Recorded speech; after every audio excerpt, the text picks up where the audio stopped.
Right. We're back. Grovelling apologies to everyone who has messaged us over the past few months. We are indeed back again for the Enduro World Series podcast. It's the 30th episode, which should mean that we know how to do them by now. But in all honesty, we've been that busy since the last one. I've kind of forgotten how to do one of these. Ruaridh Cunningham is with me, as ever, Director of Sport for the Enduro World Series, and a fellow very busy person. I used to write a wee gag in here, Ruaridh, about you, but I've been that busy sweating spinal fluid ahead of this season starting that I haven't had time, so there you go. How have you been? Yeah, no time in your busy schedule to think of any funny little intros, Rick, but good to be back. Thankfully, talking absolute nonsense comes pretty naturally to us. So this is it. I think we'll be grand, and might be a bit rusty in the first few minutes, but we'll kick on, and I'm sure we'll be back to our usual absolutely clueless insight in a few minutes. That's it, isn't it? It's just sort of clueless but never in doubt. Right, great. Now, we've got a lot to get through here. No one needs to know how the hot dogs are made, of course, but generally speaking, I work up a bit of a script to guide us on these things, and then you put your considered ramblings in, and we kind of wander off down enduro bike racing conversation lane together. But this one is going to be a bit different. Such is the volume of stuff that we need to get through. I've just bullet pointed it, and we can go through each thing one by one, hopefully being reasonably entertaining and or interesting throughout. You ready? Ready as ever. All right, here we go. Number one with a bullet is that the new season's nearly here. I mean, it's terrifying. We're 2 weeks away, really, aren't we? Yeah, the start of 2022, it's upon us, and obviously our home race, EWS Tweed Valley, first weekend of June, so it's fast approaching. It feels like it's been on the horizon for a long time, and we're now 2 weeks out. It's like that scene in Monty Python where the guy's running towards the castle and he's constantly running in the distance and then just suddenly arrives swinging his sword. I feel like that's kind of where we're at with the event, but I forget I'm not saying like it's a disaster, but what's the disaster movie whenever your man's standing on the beach watching like the big wave come in and he just stands there watching it? Is it? It's like that, but with joy. Is it Deep Impact? It is Deep Impact, you're right. Yeah. We should have already been to Tasmania, New Zealand, actually, to start this year. That got cancelled quite early on, actually, about halfway through last year due to COVID travel restrictions. Things were looking really challenging down there, so we made the call to not go, which has meant that we've got quite a late start to the year, probably the latest EWS has ever started. And it's going to be starting here where we left off last time, as you say, in the Tweed Valley, meters from your house. What's it been like working on the race this year compared to whenever it was a brand new thing last year? I'm guessing some bits will be more straightforward. It's a good question. Obviously, I think you're able to base a lot of last year's learnings. And you kind of use them in your plans for the following year, right? So I think from a course perspective, the things that worked well, the things that didn't work so well that we need to improve on are much clearer. I think as our second year, there's also a sense of expectation, not just from kind of the outside, like the fans and the riders, etc., but internally as well to improve and build on it year on year. So I think it's I think it's all under control, shall we say. Yeah. Last year the course got really good feedback from the riders. We had some mixed weather, which was a shame, but the sun coming out on race day definitely helped. And I think from that side of things, it's take what you can learn, improve what you can improve, but ultimately you have to be flexible enough on race week to just almost let it kind of flow naturally to a certain extent. Yeah, and I think as well, like I just know from my end of things with the production and the video side of things, like it's actually been really interesting because we've never before stepped from one event back into the same venue again. Do you know what I mean? So as you say, like I kind of know what's going to work and what's not going to work. We'll talk more about video later on the podcast because we've got some quite big things to talk about there. But 9 rounds of EWS this year. It feels good to be back with a proper, full international race season again. 5 EWS-Es as well, and the Trophy of Nations is back again, which that's obviously going to be a podcast in itself because that's a massive race in Finale Leaguery. Yeah, finally it finally feels like the events world is coming back to normal, which is good. Obviously, we've got a slightly delayed start, like you covered before, but it's a bulky season. We've got the three main blocks: Europe Block 1 starting here in the Tweed Valley. Then we're over to North America, so we've got Whistler, then across to the East Coast for Burke in Vermont and Sugarloaf in Maine, and then back to Europe for the final block, and then kind of culminating in the Trophy Nations at the end of the year. So it's good to feel like we've got a solid season. We're not kind of dancing around the C word, which we have been for the last kind of couple of years.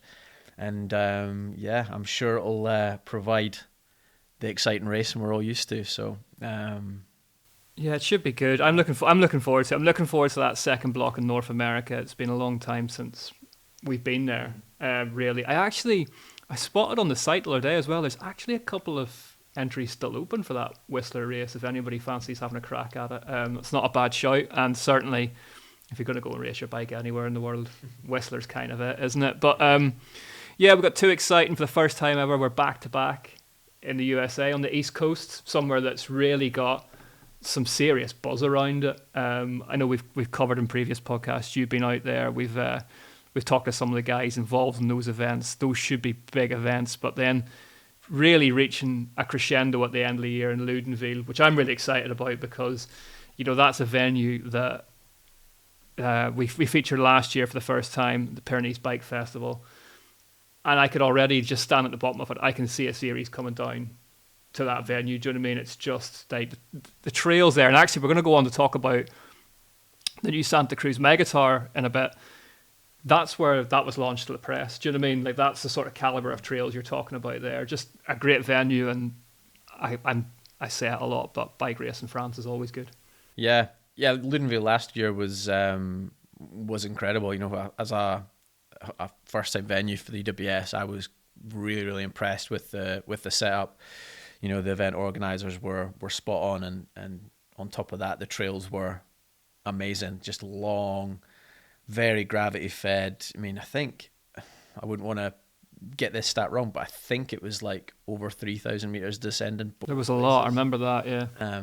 Which is massive, and and a stunning location as well. The lake in the middle of town, just mountains both sides, so much scope. So yeah, the perfect venue for the series conclusion. There's a really good little random bar by that lake that does really good mojitos as well, which I'm really excited about. But anyway, that's a side note. EWS-E this season, a big race on the calendar. I mean, it's a calendar full of big races, but quietly one of the ones I'm really excited about, EWS-E Valberg. That is our first ever standalone e-bike race. It's an area of France that is really pushing e-bike racing as the future. I think I've been doing quite a lot of work on the video stuff in the off season, and looking back on a lot of the work we did last year as a reference point, and it really feels like EWS-E is getting momentum behind it now. And you look at the clips of the speeds those guys are doing out in venues like Crom, Montana, and that just makes me really, really excited for Valberg as to what that race is going to be. I think it's, in many aspects, for EWS-E, the Valberg race will be the kind of shackles off. It's not fitted in amongst an EWS race or on the side. The guys, the local organisers have a lot of experience in riding and racing e-bikes, and I think they're very much looking to use that event as a way to showcase this is what e-bikes can do. Not to say that other venues haven't done that, but I think it'll be amazing. I also think that we talk a lot about e-bikes and the technology and how quickly it's moving. I mean, we're in our third iteration of Santa Cruz e-bike. We started with a 500 watt battery. Last year we were 625. This year we're 720, and we're comfortably getting 12 to 1500 meters of elevation gain out of a battery, and the sport's only going to keep moving so long as that technology keeps developing. And it's important that we develop the sport with it, not try and put the kind of shackles on it too early and restrict it, because we want that technology to improve, and we want bikes to improve, and ultimately that's what's going to improve the racing, right? Is the kind of that cohesion between the sport adapting with the technology and not the other way around. So one of my favourite bit of we used to sort of have an ongoing joke in this podcast about nibbles. One of my favourite little nibbles from last year was Nico Vujo at EWS-E Tweed Valley worked out that he could use a smaller battery at one stage, clad it in, what was it, like campervan insulation? Yeah, it was like insulation, yeah. Because he worked out the temperature was lower, which would mean that he'd drop. And that kind of attention to detail is now in the sport. You look at in Finale last year, the tech zone that was in Pietra, the guys were coming in, it was like a MotoGP session. They were straight off the bikes. There was mechanics setting about them with hammers whilst they sat down in the shade with iPads to look at the next stages and then back on the bikes and away again. And you can see it. And I think people get hung up on, is this going to replace Enduro? Is this going to replace that? Is this going to replace... It's a different thing altogether. And I think you're seeing it now. Yeah. Yeah, definitely. I think as well, some of the techniques you use on the e-bike in comparison to... the Descendant is quite similar. With the extra weight, the bike feels a lot more planted. For the most part, I would say the descending skill or technique just translates over. It's only when it maybe gets quite choppy that you begin to notice the additional weight. Climbing is completely different. And I think that's maybe where people fail to kind of grasp fully what e-bike is. It's not just going up the same mellow fire road climbs as your mates on regular bikes and then descending down the same trails. I take you out on some wild adventures around here, and it's almost that sense of adventure and can you climb up that? I got from my house to the top of one of the EWS stages last week to do some mapping, and I think it was 11 minutes. Yeah. And that's 300 and I want to say about 330 meters elevation. Just basically went, there's a walking path straight up that hill, could have go up it. Yes. I've had one for 2 or 3 years now, and I still have to sort of recalibrate my brain on what you can do route-wise. We went out the other night and we did 20 miles, I think. And if you look at that ride on paper, and you were telling me, we'll go here, we'll go there, and you're pointing at this hill in the far distance. We go up the top of that and stuff, and you're like, this is going to be big. And it is big. Yeah. But it's a different kind of big. It's a different kind of experience.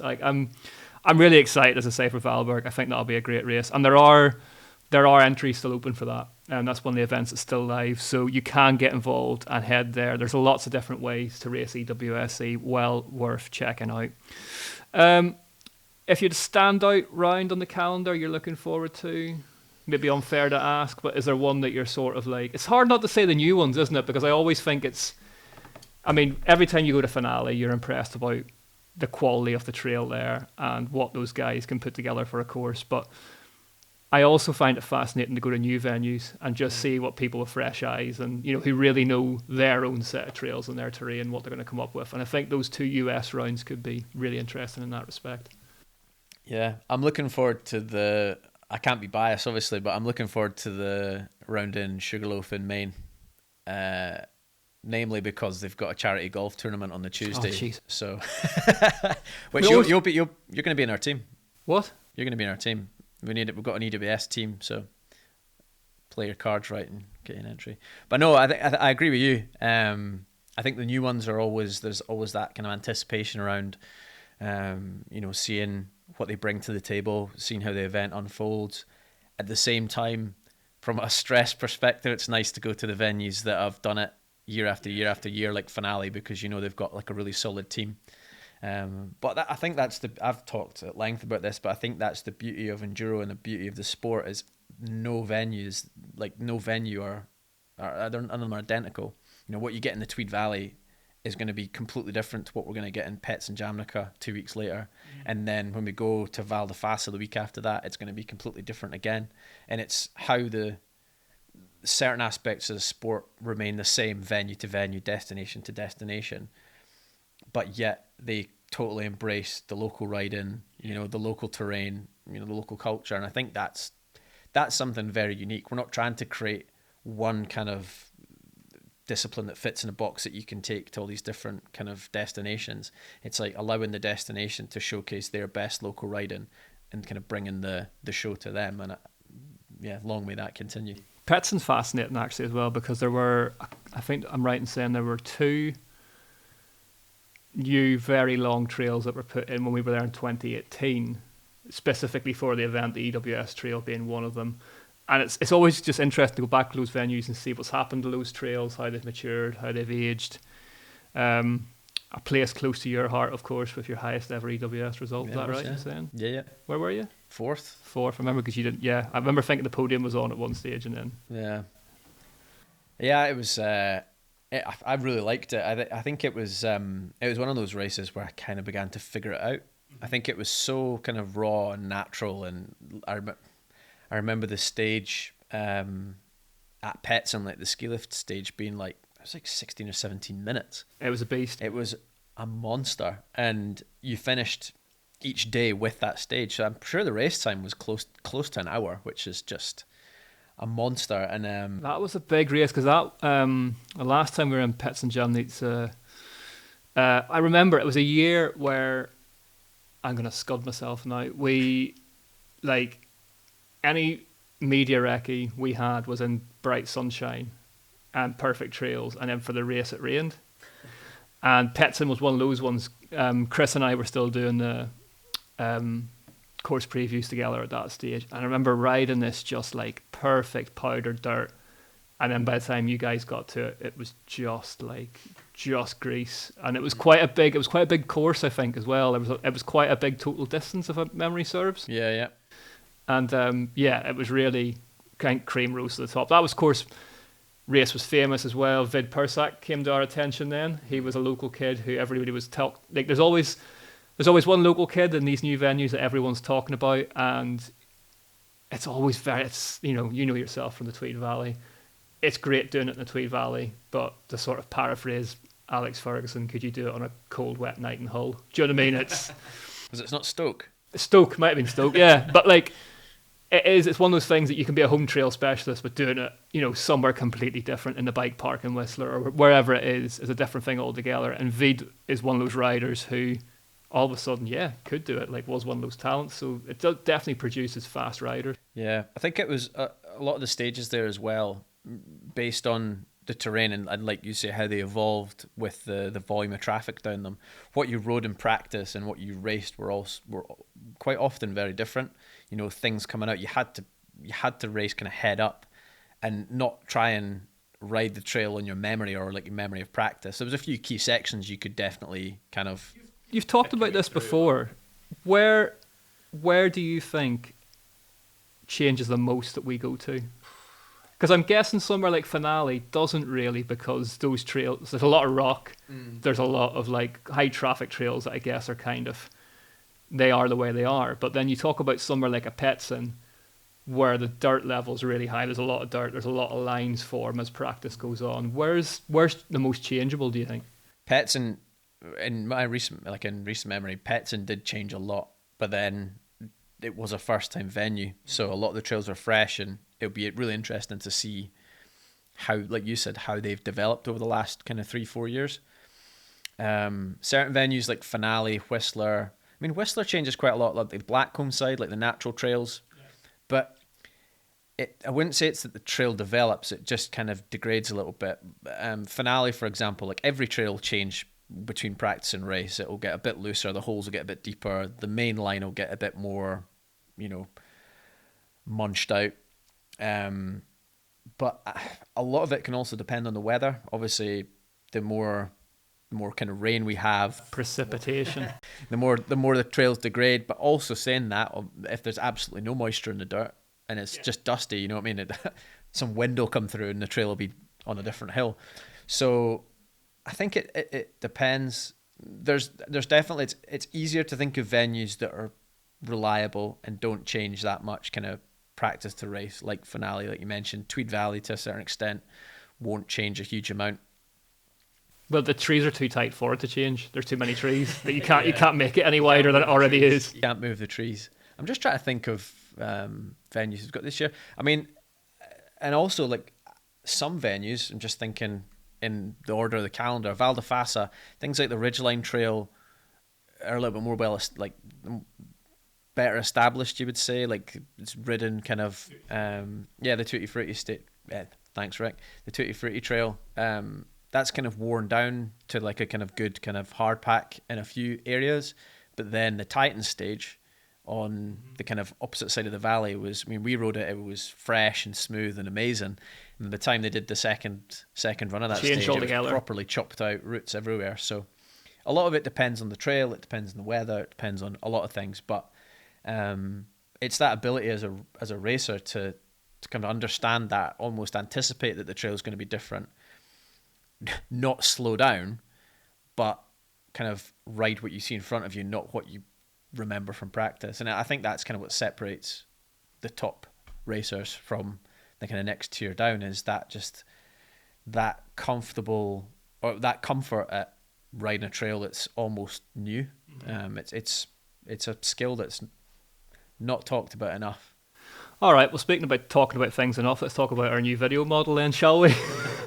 So the good news is, if you are watching this on the EWS YouTube channel, or you are one click of a button away from subscribing, we are going to be producing, and I have already been producing actually this season, a lot more videos more often, both throughout race weeks and outside of the racing, trying to tell the stories that we've not always been able to tell with a traditional highlights model.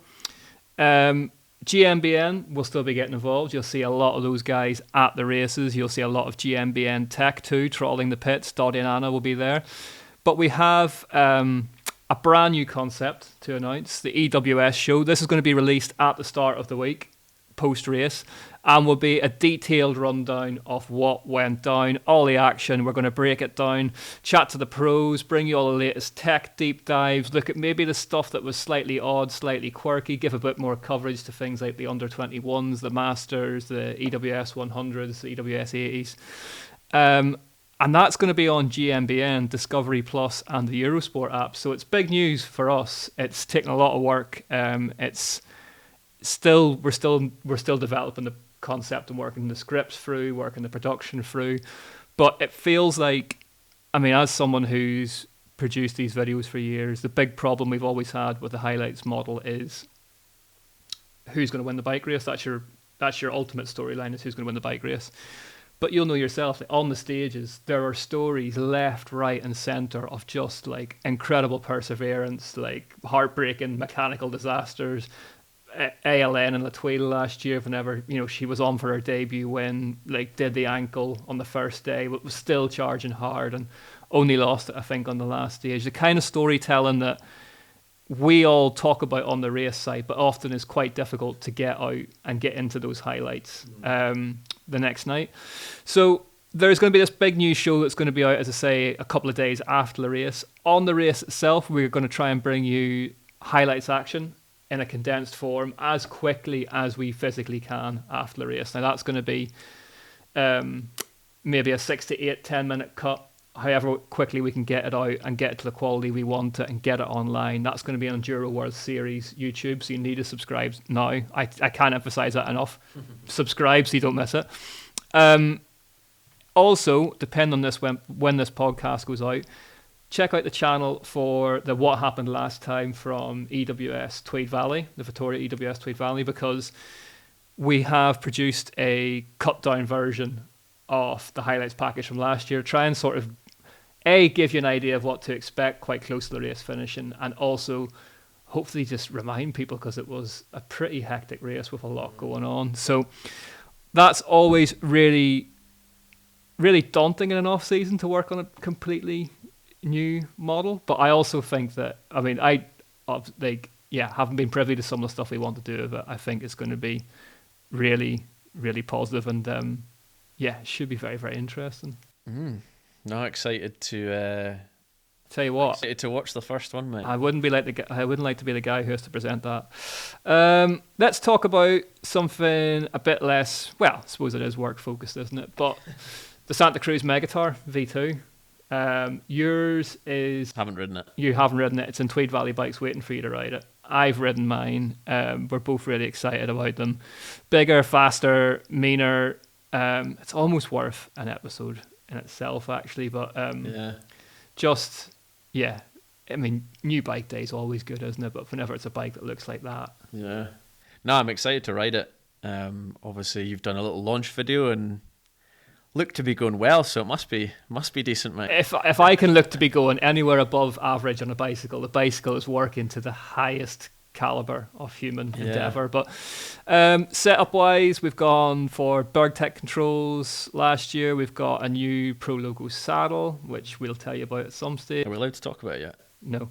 We've got Fox suspension. We've got full XTR, which again is just, as far as I'm concerned, the king of group sets. I've gone for a 32-tooth chain ring, which I know sparked an alpha male raise of the eyebrow from you, but I was out on it last night and it's absolutely premium. Yeah. Spin those legs up the hill. I was going to say anything to help those hairy chopsticks you call legs. They're more like brush shafts, actually. Like they're not like... Yeah, they're probably longer than chopsticks. Yeah. Broom handle. You've obviously gone for, I don't know what you're running, like a 42 or something, yeah. Biggest they've got. Biggest, yeah. And Vittoria Matza tires, 2.6 by 2.9.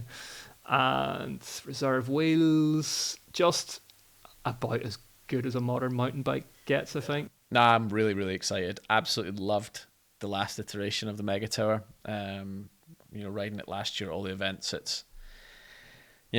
I'm just really excited. I like that they've been, I wouldn't say conservative, but I like that they haven't gone. They haven't just gone completely mental with the kind of the new bike. They've kind of gone, right, this is a solid package. How do we improve it? Not how do we radically redesign new standard this, new standard that. It's just it's refinement rather than kind of redesign, which I'm really looking forward to trying out. I think that's it, isn't it? And I think you'll know yourself from a lifetime racing bikes as well, where Santa Cruz are punching very cleverly with this bike for me, is that if I was a privateer and I was going to get to as many EWS races as I could, I'm not saying that is the bike you would have. Like, it's certainly it's that type of bike that you can fix easily, you can get bearings in and out of easily, it goes together quickly. It's a quiet bike as well. There's no wasted energy. Like, the cabling is super easy on it. Like, you want a bike that's easy to live with yet fast. Yeah, they're not trying to do anything fancy with the bike. So a lot of bike brands guilty of putting unique shocks or unique builds or trying to implement a technology on a bike to make it unique or something that you need a special tool for. Yeah, but it doesn't necessarily make it better. Whereas I like that Santa Cruz have just it does what it says on the tin. It's a refinement over a model that was really, really successful, but it's it's just a, like you say, it's just a perfect bike to grab and go racing. So I was thinking this. I had a similar conversation with a friend of mine I was out on a ride with last night, and I was saying all this about how I quite like the fact that it's an evolution, not a complete limousine job. And then I started thinking, I wonder if there's one coming. I wonder if they will go for a mixed wheel size, because what is it? The Nomad's quite a long travel. It's at 170, 275, isn't it? Wheel machine. I wonder if I just wonder if maybe there is a quote unquote super enduro bike coming. Basically, what do you think, like the Bullet e-bike, but without the motor? Yeah, similar. Because that Bullet, I've made this comparison before. Like it's a Kamaz Dakar truck, isn't it? It's one of those lorries that races at the Dakar, and it's just like, you will not stop it. Do you know what I mean? Like, if a deer runs out in front of you, you are cutting that in half. Yeah. Do you know what I mean? It's just it clips on. And I was on that yesterday morning actually, and I had ridden it for a bit because I got the Megatower and was sort of playing with it and getting it set up properly. And I got back on the Bullet and was just like, oh my God, it goes. It's just such a good bike. Yeah, it's you point it in the right direction and there's no stopping it. Have you ridden your Heckler yet? No, I haven't. My Heckler is currently, I think it's getting built this week actually. It's getting, it took a while to get all the parts gathered up. But yeah, I think we should maybe do, this is that time in the podcast where I promise a load of episodes that would be really, really good for us to do. And then race season arrives and we don't get to touch them until the end of October. But it'd be really good to maybe after the first couple of rounds sit down again and talk Megatower and talk Heckler after you've had some time on your Megatower, I've had some time on my Heckler, and maybe get a bit geeky and sort of work out how we set them up in terms of suspension. And mine feels, I know that speaking to Santa Cruz, they've done a lot of work around that rear shock tune, because you missed the very, very first version of the V1 was something that it struggled with slightly, was a shock tune that would allow you to really make the most out of the mid-stroke, whereas this new bike, like, I got on it, and that is it's a Float X2 I've got that's in it at the minute, and you get on it and it feels like a bike that you've been setting up for years and had the shock rebuilt. Do you know what I mean? It's just like, yep, that's fine, that works. So I'd be interested to see, just given your slightly higher chosen pace, how you might adjust things to suit. But yeah, really excited about it. Yeah, me too. Video roundup on EWS YouTube. We've got a lot going on in there. We've got great friend of the podcast, Zach Johansson, Bike Check, talking about it. It's actually a very interesting video, because you do forget that he left Ibis to go to ride for Cube, and then he came back to Ibis again. So he talks quite a lot about how the new Ritmo that he's on, he was on one of the early prototypes before he left, and then went away and come back again, and it's a finished bike, and it's like, it's quite an interesting thing for him. Did you know that I can't remember if he said when we did the podcast with him that he runs different lever feels? No. He likes his back, I think it's his back brake, he said, to be really soft. Right. And the front to be really like firm. And again, I travel at a very different speed, but that sort of gave me the shivers a bit, in that I couldn't imagine, like... Yeah, it wouldn't be... I mean, I'm 100% with you. I like them to be both... You said that as if I'm 100% a normal person. No. I'm 100% with you. Like, I want them both feeling pretty much exactly the same, and to be, you know what I mean, absolutely as solid as they can. But in saying that, he's not the first EWS rider that I know would run completely different setups, front and rear. Am I making it up? Does Cody Kelly run a really different setup as well? Doesn't he run one really long pull and a lever? It might be... I vaguely remember talking to Cody about this, because I think with him it came from BMX, because he raced BMX all the way through like his early childhood into his teens, and obviously BMX you've only got one back brake. Well, one back brake, you've got one brake, and that's only for like emergency, I'm in trouble dabs, so you need full power in it. But he said he found it quite difficult to come onto a mountain bike with a front brake. Yeah. So he sort of has them. I think he runs different gloves and stuff as well. Maybe for the lever feel. Yeah. Who else do you know what has got different? Katie Winton, when we were teammates, had very different. Like, our back brake was, the lever throw was much further away from the grip, and I guess bet mechanics love that kind of more modulation. The front brake was like right in and close to the bar, and there were slightly different angles as well. And but it's just preference as well. I think she, from what I remember, and I could be completely wrong with this, I think it was like it came from cross country, and when she was younger, she couldn't kind of control the front brake as much, so the front brake almost hits the grip. Yeah. And that was to stop her kind of grabbing it and going over that, and like locking the front wheel or going over the handlebars. Yeah. And then her back brake's like way further out, because she'll kind of primarily use that. But it's just preference. I mean, my take on that would be the front brake. The front brake is the thing that will actually halt me from certain doom, and so I need that to work really, really well. Whereas a back brake is kind of just skid. Yeah, but if you think about it, like, people have, you know what I mean? People have got all different hand sizes, and you know people do have different hand sizes. There is only so much adjustability in a lever. You know what I mean? I remember years ago Tracy Mosley telling me that whenever she started racing enduro, she got used to winding her levers right in close to the bars, because she found that it helped alleviate hand pump on like longer stages, because she was having to like physically reach and pull a lot shorter. But then I know other people, like trials riders and stuff, are famous for pinching fingers, like hanging on the brake. I run mine, I would say, pretty close to and certainly not like, I don't want it biting on the grip, but I certainly run my levers like biting as quick as they can, but I have the throw like almost as its absolute minimum. So they're close, but they bite instantly. So there's like very little movement in the pads. But While we're on the topic, what's the wildest kind of one-off setup that you've heard of or witnessed The on someone's wildest bike? one-off setup. Who was it? We'll get back to Enduro, but wasn't there a World Cup downhiller? I think he was Spanish. I want to say Pascal, who used to ride with his stem off center. Mick Pascal. Mick Pascal. He was French. A few World Cups, but yeah, there was I don't know if it was true, and I think this was in the days before you had direct mount stems. It's almost better if it's not true. Yeah, I think it was in the days before direct mount stems, so you could kind of offset it a little bit, but apparently it was like slightly a couple of degrees out. But then he was one of these guys, Dynamite on courses that swung right. Yeah, from what I remember, he was one of these guys that you could put him on any bike and he would still go like the clappers. Fernando Alonso. He was one of those guys that he didn't seem to care too much about setup. Flat pedals, his feet at like 10-2, and just going like, if anybody can dig out some of the old Sprung videos of Mick Pascal, I think he rode for B1. It was this bright orange bike with a I remember really it. deep Black back kinda- end on it. Yeah, and some of the things he was pulling off in the kind of late 90s, just amazing. I'm scanning the frequencies for weird enduro setups at the minute.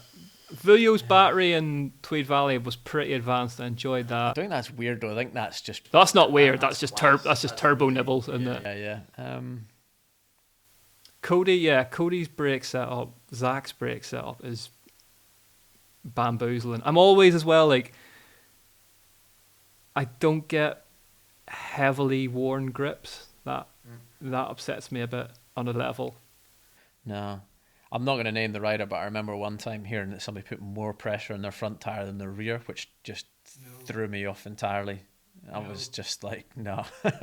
No, can't do it. Some of the front end heights have crept up a lot in enduro as well. Like we're seeing a lot of, and I've actually come up a bit on my Megatower, and to me it looks a bit odd because I've got like a 30mm rise bar, and it's come up a bit, but actually riding it, I feel it's really helped.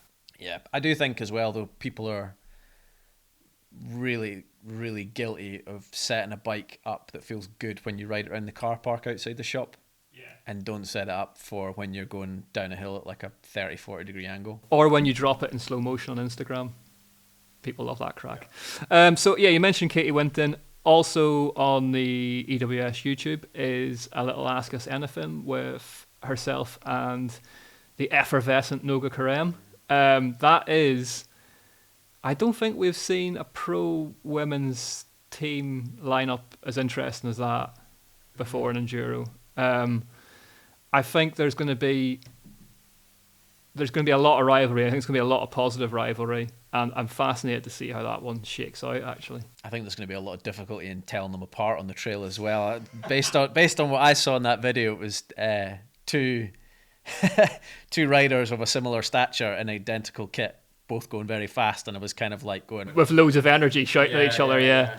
That's well worth checking out because you can tell that they're already having a lot of fun together, and they're both very, very funny, very entertaining people, as we know. So that's worth watching.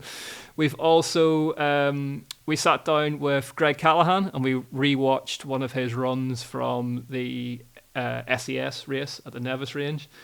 And that was really interesting for me, not to spoil it for anyone, but I mean, you get used to watching onboards a lot these days. They're a key part of mountain biking, really, with all the sort of camera technology we have now. But the sheer amount of detail that he was pulling back from that stage that he'd practiced like once, it's unbelievable. And you're deep, you're deep minutes into a stage, and he'd be like, yeah, there's a tree on the right here, you need to pull up past here, you need to get onto the left hand side here, and just talking. I thought it was quite interesting as well because his demeanor and Greg's a very sort of like outgoing, funny guy, and he's quite deadpan in the video, but I think that is because that's his brain pulling back that info and sort of talking through his pace notes almost. It's really interesting to watch. Yeah, and it is really interesting. I mean, you watch it back and you see what he's thinking about, what he's looking ahead for, preparing for.